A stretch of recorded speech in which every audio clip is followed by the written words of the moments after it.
আজকে সকালবেলায় উঠে ঘুম থেকে উঠে খবর দেখলাম নাভানা গ্রুপের ভাইস চেয়ারম্যান সাজিদুল ইসলাম গ্রেপ্তার। ধাক্কা লাগলো, কারণ এটা কোনো রাজনৈতিক কারণ কিনা এটা মনে ভর করলো। পরে দেখলাম যে না, শ্রম আদালতের একটি মামলায় সাজিদুল ইসলামের বিরুদ্ধে গ্রেপ্তারি পরোয়ানা ছিল, এর ভিত্তিতে বনানী বাসা থেকে তাকে গ্রেপ্তার করা হয়।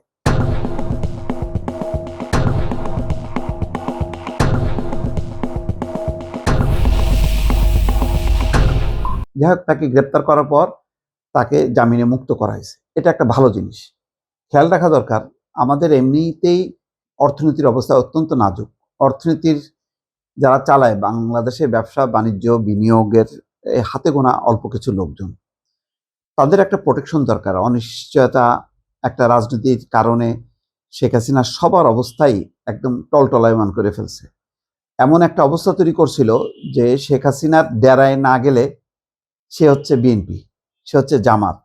যার কারণে সবাই যতটা সম্ভব তারা নিজেদের শিল্প প্রতিষ্ঠান নিজেদের রক্ষার জন্য তারা শেখ হাসিনার সভাগুলোতে গেছে। তারাও এক ধরনের মানে ভান ধরেছে যে আমরা আওয়ামী লীগের লোক, আমরা আওয়ামী লীগকে ভালোবাসি, শেখ হাসিনাকে আমৃত্যু পর্যন্ত সমর্থন দেব এবং মৃত্যুর পরেও। সেই কথা তো দেখেছেন। এদের মধ্যে আবার দুইটা গ্রুপ আছে। একটা ছিল উচ্চাকাঙ্ক্ষী লোভী, যারা এই ব্যবসা বাণিজ্যকে পুঁজি করে রাজনীতি করতে চেয়েছে এবং তারা তাদের যাতে অপকর্ম লুটপাট চাপা পড়ে সেটা একটা অংশ। আর একটা রিয়েল যারা ব্যবসায়ী, তারাও বাধ্য হয়েছে যে তা নাহলে তারা আবার চিহ্নিত হয়ে যায় বিএনপি জামাত হিসেবে, ফলে তারাও বাধ্য হয়েছে। এই টানাপোড়েনের মাঝে পট পরিবর্তন হয়েছে অনেকগুলো। আমি আর নাম উল্লেখ করছি না এই ভিডিওতে। বেশ কয়েকজন দেশের বাইরে, তারা এখনো ফিরে আসতে পারেনি। কারণ এই যে তারা দেশের বাইরে, এই সুযোগে কিছু সুযোগ সন্ধানী মহল তাদের নামে ওই যে গণহারে হত্যা মামলা, নানা রকম মামলা দায়ের করছে।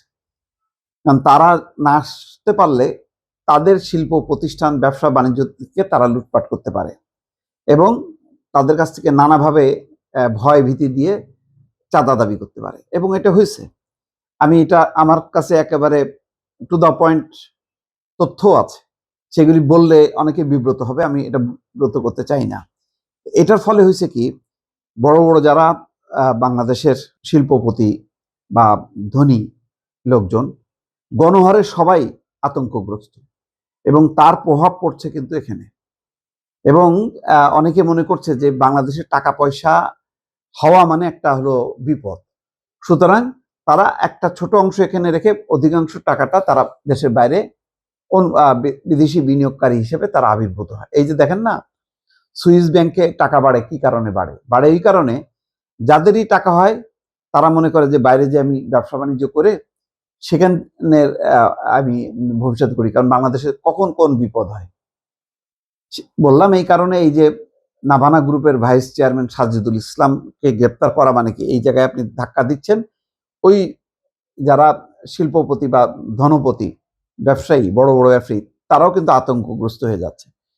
অনেকে ফিরতে পারছেন না, যারা আছেন তারা আতঙ্কে আছেন। ইতিমধ্যে কেউ কেউ ফিরে এসছেন, বসুন্ধরা গ্রুপের আনভির ফিরে এসছেন, তারপরে যে রংধনু গ্রুপের কি রফিক জানি বলে, সেই রফিক ফিরে আসছে। তো কেউ কেউ ফিরে আসছে, কিন্তু আবার অনেকেই ফিরে আসতে পারেনি। তাদের নামে মামলা আছে। তারা বলছে যে ভাই, আমি এসে যাতে শান্তি মতো আমি মামলাটা ঠিক আছে আমি ফেস করতে পারি। কিন্তু দেখা যাবে যে আসার সাথে সাথে তাকে ধরে নিয়ে আগে কারাগারের মধ্যে ঢুকে বাস ঢুকাই দিল। ফলে সে যে আইনগতভাবে ফাইট করবে, তার যে ব্যবসা বাণিজ্যগুলো পরিচালনা করবে সঠিকভাবে, সেটা পারবে না। এটা সরকারকে এটা একটা বিশ্লেষণ করা দরকার এবং যৌক্তিকভাবে একটা এটার শ্রেণী বিভাজন করা দরকার, যে রিয়েলি যারা একেবারেই মনে করেন যে লুটেরা, রাজনীতির সাথে যারা নিজেদের যুক্ত রেখে যারা লুটপাটকে ব্যবসা বাণিজ্যকে লুটপাটের পণ্যে পরিণত করছে, যারা তাদেরকে আলাদা করে বাকি যারা সত্যি শিল্প উদ্যোক্তা, যারা বহু মানুষের কর্মসংস্থান করে এবং আরো কর্মসংস্থান সৃষ্টি করবে, তারা যাতে প্রোটেকশন পায়। আপনি কি জানেন, আমার কাছে এমন একটা তথ্য আছে গুলশানের খুব গুরুত্বপূর্ণ একটা জায়গায় বা চীনের সহায়তায় ১,৫০০ বেডের একটা হাসপাতাল একদম ফাইনাল স্টেজে আছে, সেটা উদ্বোধন হইতে পারতেছে না। শুধুমাত্র ওই যে উদ্যোক্তা, সেই উদ্যোক্তা দেশের বাইরে, তার নামে অনেকগুলো মামলা, এবং আসা মাত্রই তাকে কারাগারে ঢুকানো হবে, এই ভয়ে তিনি আসতে পারছেন। ম্যারিয়ট গ্রুপের 2টা হোটেল, সেটাও সেখান থেকে বিনিয়োগ প্রত্যাহার করে ফেলতে পারে ম্যারিয়ট গ্রুপ। কারণ তারা যখন দেখে যে মানে তাদের পক্ষ থেকে কোনো বিনিয়োগকারী রাজনৈতিক মামলার শিকার, তখন তারা এর মধ্যে থাকতে চায় না। এটা হলো তাদের আন্তর্জাতিক পলিসি। এরাও যে কোনো মুহূর্তে ম্যারিয়ট গ্রুপ এখান থেকে, বাংলাদেশ থেকে চলে যেতে পারে। এই এখন বাংলাদেশের অর্থনীতিকে রিবিল্ড করার স্বার্থে একেবারে লুটেরাদেরকে বাদ দিয়ে বাকি যারা শুধুমাত্র মানে কৌশলগতভাবে যারা মানে আওয়ামী লীগের কাছে ভিড়েছিল, তাদেরকে রক্ষা করা সরকারের দায়িত্ব। তা নাহলে কিন্তু যে কাউকে দিয়ে কিন্তু ব্যবসা বাণিজ্য হবে না, যে কেউ উদ্যোক্তা হইতে পারবে না। যেমন আমাকে যদি এখন 500 কোটি টাকা দিয়ে বলেন যে ব্যবসা করো, আমি কিন্তু পারবো না। আমার ওই দিকের নেই। হ্যাঁ, আমি একটা মিডিয়া হাউস করতে পারবো, আমার যেই লাইনে আমার অভিজ্ঞতা আছে আমি সেটা পারবো। কিন্তু আমাকে যদি বলেন একটা বড় বিদ্যুৎ কেন্দ্র করো, বড় একটা হাসপাতাল করো, বড় অন্য কোনো ব্যবসা প্রতিষ্ঠান গড়ে তোলো, আমি কিন্তু পারবো না। সুতরাং যারা যে কাজ পারবে, সেই কাজের যারা দক্ষ এবং প্রতিষ্ঠিত, তাদেরকে প্রোটেকশন দেওয়া সরকারের দায়িত্ব।